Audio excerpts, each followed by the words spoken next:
A man is not a gender. A man is a position.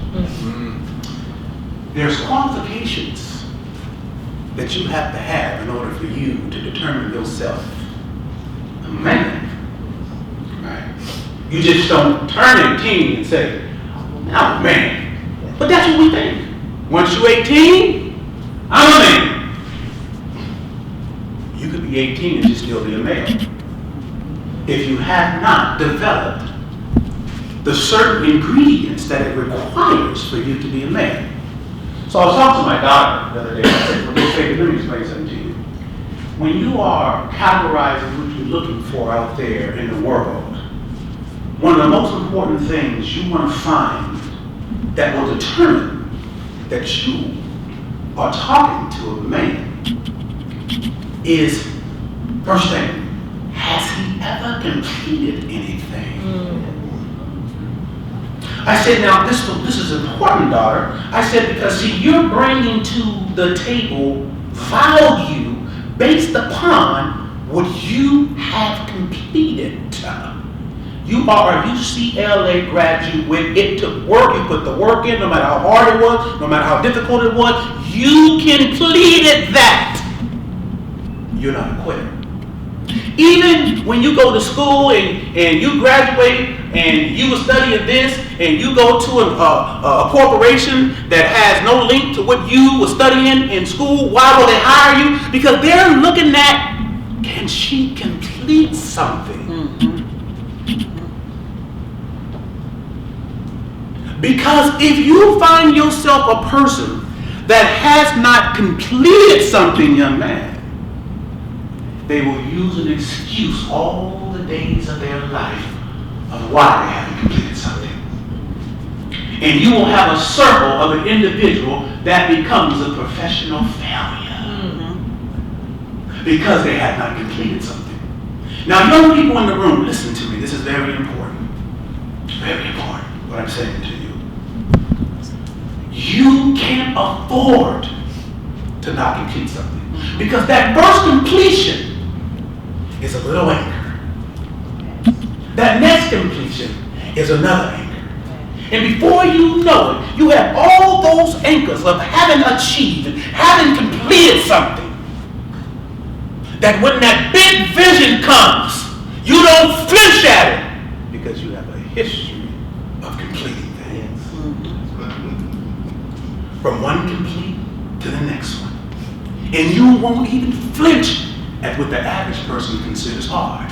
Why? Because you've already done the work of the little completions, and all those little completions become a foundation for your great reach of what you want in your life and your future later. But you gotta have that work of those little completions, those little anchors. So it's important when you are in school, and yes, it's not designed for us, but that's okay. Because you know we got to be 10 times better anyway, right? So you do what we have presented for us. And you make sure that no matter how many times you fall down, and how many times you think that you can't do it, that you complete it. And as long as you do the best that you can do it, Mama and Daddy gonna say, job well done, son. That's right. Job well done, daughter. But you gotta complete. You got to complete. If you don't remember anything else that I'm saying today, you go home and you put that in your mind and you say, I'm grabbing hold of that. I must complete. Because what I do today will be the foundation of what I must reach for tomorrow. Yeah. Complete. Understand that? So let's go back to this man stuff. What I was talking to my daughter about, and told her that's the essential ingredient of developing the man. Because in order to complete, you have to stand the ebb and flow of the negative and the positive. Because that's just natural, right? It's important that you understand, and I say this often when I'm life coaching people. Sometimes when people get into situations, let me give you a perfect illustration here. Now, I have a friend that used to always say, he's a preacher friend of mine, And he used to always say, okay, bring your whole mind today. I said, I'm going to steal that. So let's bring our whole minds, right? So I had a client one time.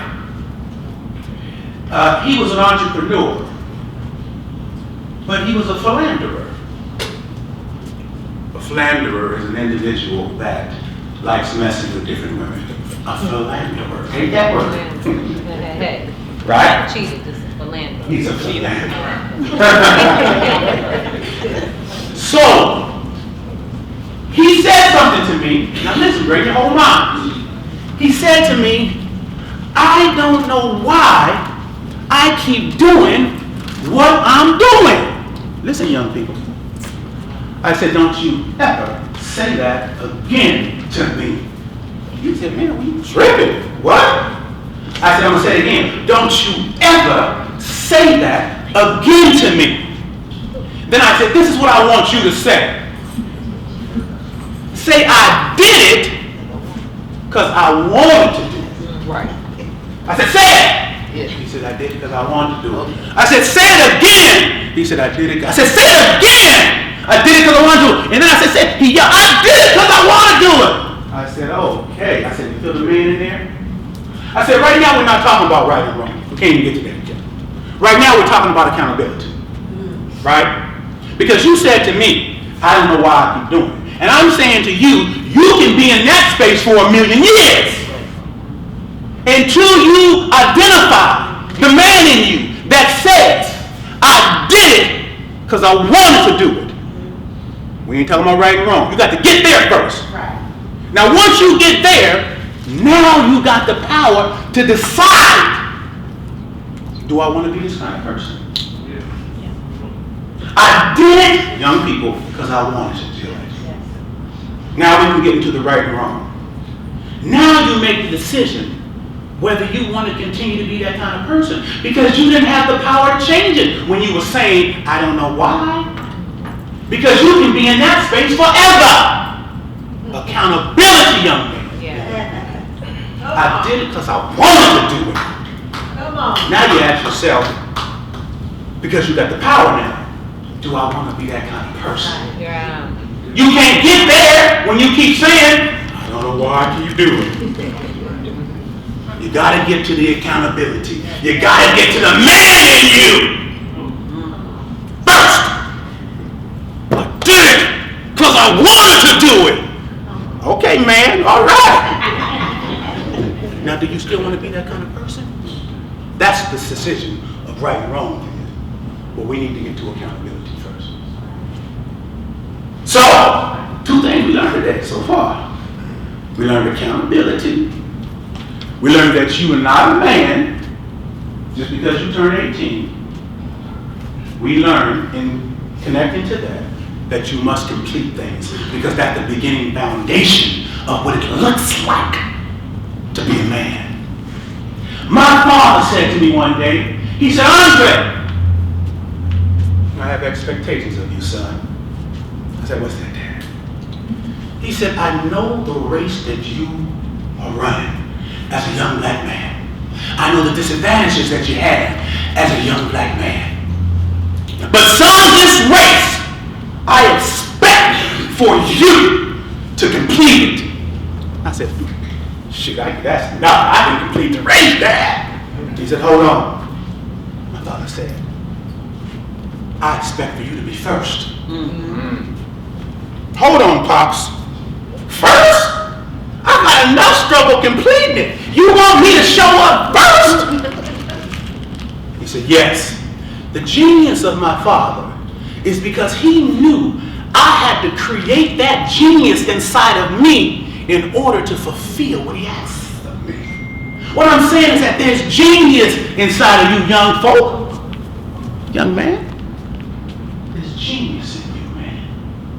It's in there. And he knew that there was genius in me. I said this at the last meeting, and I think it bears repeating. There are communities where a mama and a daddy might be a lawyer and a doctor. And the children grow up in that community feeling that being a lawyer and a doctor is just average. That's nothing. But then there are communities that being a lawyer and a doctor is almost impossible. And I said before, we must begin to normalize greatness in our families.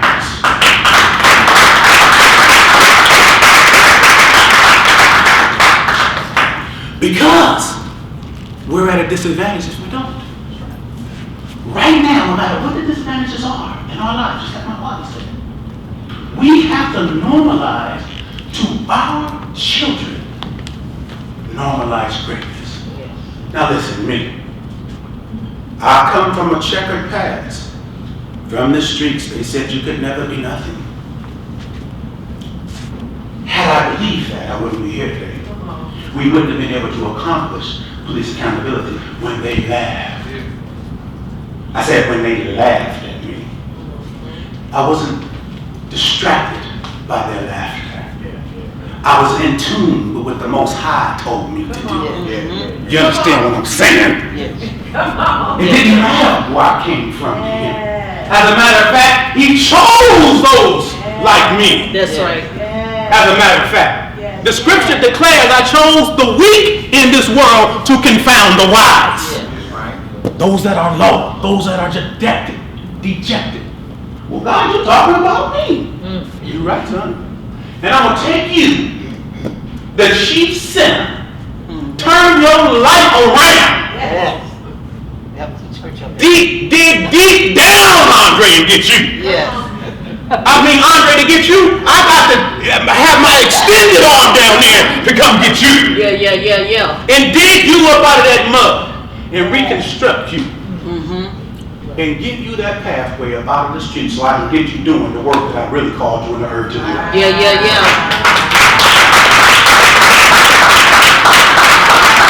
Oh God! They will bring up my past! Tell your story before your enemy does, son. There you go. Tell your story before your enemy does, son. They gonna call me this. That's all right, they call me that too. They gonna say, it's not possible for this one. This is the worst one. Well, don't worry about it. I got it taken care of. All you do is listen to what I say and don't listen to what they say.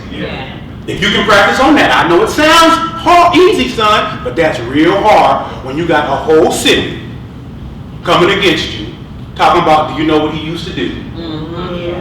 But if you keep listening to what I'm saying, you're going to see in the end, you're going to win. That's right. So I came back home after they killed my brother, Shay Taylor, in 2016. He did 22 years, paid his debt, out 16 months, won a lawsuit against Department of Justice, $80,000.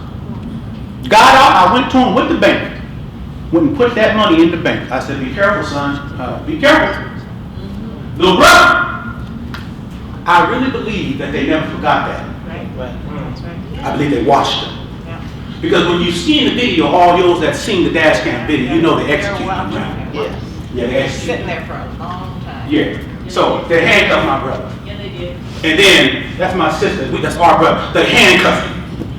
And he was a threat to nobody because he had been shot already 7 times.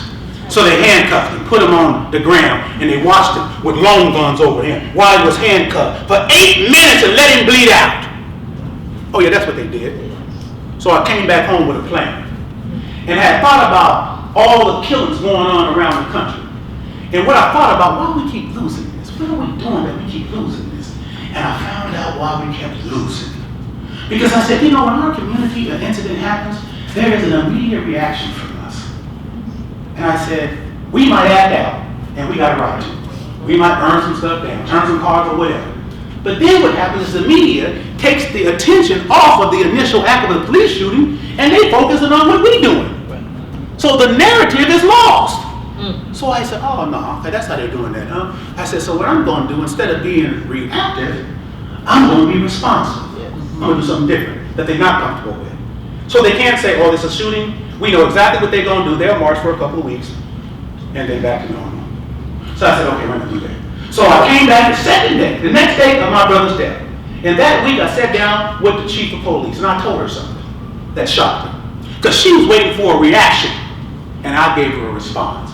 I told her, I said, I know that I can't bring my baby brother back, but I'm still willing to work with you so that we can reduce the incidences of violence in our community.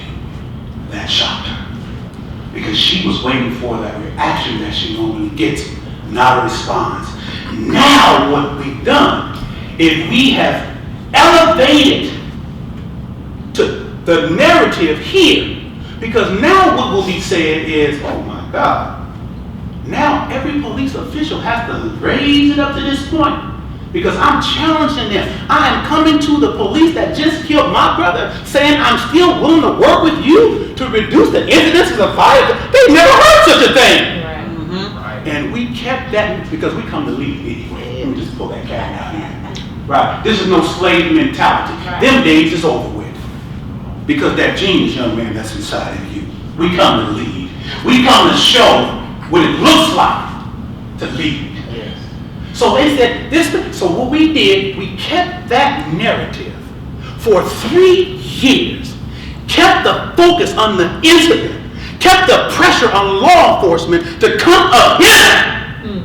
Invited all of them to come to our meeting. One of the hardest things I remember, because our organization, we represent most of the families of the police shootings in this city. We created that space.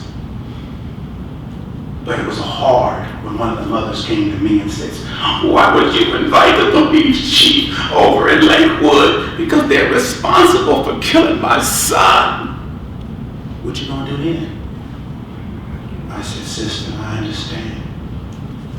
I would never invite the officers that killed your son, but we must engage leadership so they can never say they never engaged us. We gotta be 10 steps ahead. I know what they will want to say, but we got to engage all their leadership because we're leading here. Trust me, sister. She trusted me.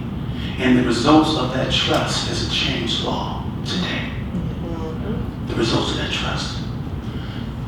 We need to be careful, because when you're operating with building movements, there has to be this intellectual curiosity, and there has to be a learning curve and cultural sensitivity. So when you're reaching out to natives and saying, come be a part, let us come together.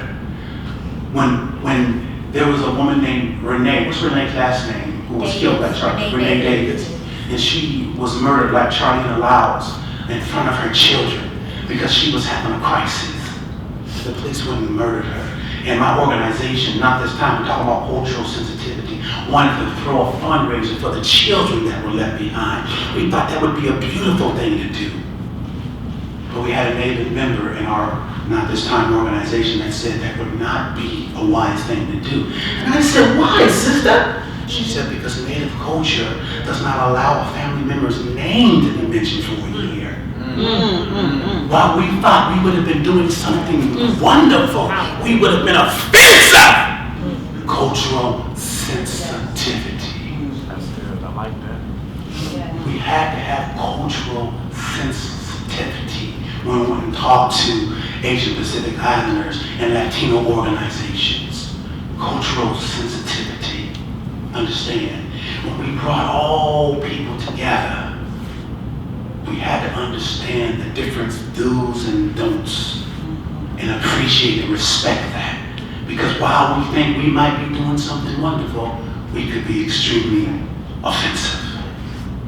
I'm talking about building movements now. Okay? So, as we were putting this thing together, let me just be real transparent with you guys, because I need to tell you the truth.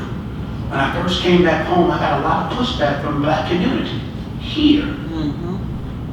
And they said, well, we don't want white allies. And I said, I understand that historically a lot of white allies have come in and tried to take over everything. I understand that. But not this time. I said, listen, what we can't afford this time is to be marginalized. Our voice is marginalized. Because remember, they're waiting for the reaction, but we must respond. We can't afford for our community no more to be marginalized. We can't have a small tent anymore. We gotta have a big tent. I don't care what you look like. I don't care what religion you come from. I don't care who you love. All I care about is you care about social justice and racial equality. And if that's you, you my brother and you my sister. Let's go. Let's go.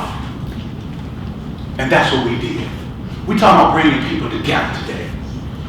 And what it takes and what you got to look out for. Because you got to take this message inside of you and spread that message amongst us. We got to get the word out. Because they're beating us because of what we don't know. When I first came back home, didn't nobody know we had the worst law in the nation? Seattle? The progressive city? The worst law? Worse than Mississippi? Worse than Chicago, LA, New York? The worst law in the nation? How could Seattle have the worst law in the nation? Because we were uninformed. And when Not This Time started meeting every single week and informing and educating the community, and to the community took personal interest and said this belonged to us, nobody knew that we had the worst law in the nation. But when we found out, we were like, this could not be. You mean no matter how bad an officer's behavior is in this state, no matter what he does, we can't hold him accountable? Because we got to prove in this state that an officer has to have malice, and the only way you can prove malice is you've got to figure out what's in the officer's mind at the time that he shot. What they want? A magic? That's impossible. For over 30 years, not one police officer has ever been held or accountable for killing over 300 people. I said, oh, we got to do something about that. So what do?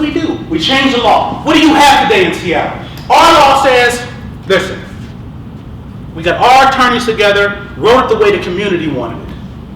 You're going to de-escalate. And we're not asking you anymore. It's a law. You will de-escalate. Because if you don't, we're going to hold you accountable. That's one part what we have. The second part is mental health crisis training, because a third of the people killed by officers are having mental health crises. So we said, you're going to get mental health crisis training, so you stop killing everybody, and you don't recognize when somebody's in a dang crisis and stop killing them! Yes. That's the second thing we got. The third thing, because I know they sat down, we saw there, had long guns on my brother and let him bleed out. You guys don't even know that there's not even a law to provide first aid. I thought that would be the natural thing to do. There's no law, well there wasn't, to provide first aid. So now it's a law. So now if you shoot somebody you shouldn't, and you don't try to do everything you can to save their life, now we can hold you accountable for that because it's a law. Most of us don't even know around the country that providing first aid is not even a law. This is the stuff we don't know, right? It's a law now.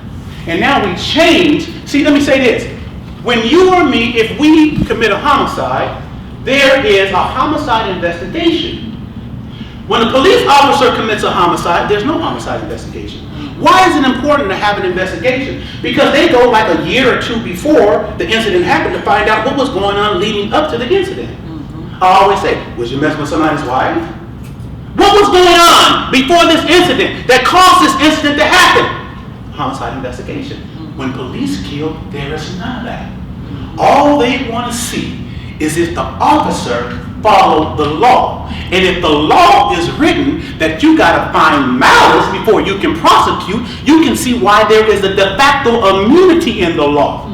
Because before there's any investigation, you can't get past the malice. The malice is up there blocking any investigation from happening. And that's why we see all over this country, when we see officers shooting somebody we don't understand. We saw with our own eyes, they just killed this man down. Yeah, but you don't know the law written in the law, the tricks in the law that exonerates behavior. I'm trying to tell you that in 2010, a native carver by the name of John T. Williams, who was a homeless, walking down the street, he is a carver, and an officer named M. Burt walked up to him, called him, John T. Williams is hard of hearing, shot him in the back for 4 seconds. And as heinous as that crime was, police found that that officer violated police policy. But we couldn't hold him accountable because we couldn't prove malice. You understand? Police, he violated police policy, but the malice was a de facto immunity that we couldn't get to him. That's how dangerous these laws. That's why we have to make sure that we understand policy and legislation. Those 3 years and not this time, we were teaching the community. It's good to march. It is good to rally. But if you don't understand policy and legislation, you can march for 1,000 years and nothing has to change. You change things by teaching our people what's in there, what they hid in there, through policy and legislation. And we had that conversation here in Seattle for over 3 years, and we made it work. I'm out of time. I love you guys.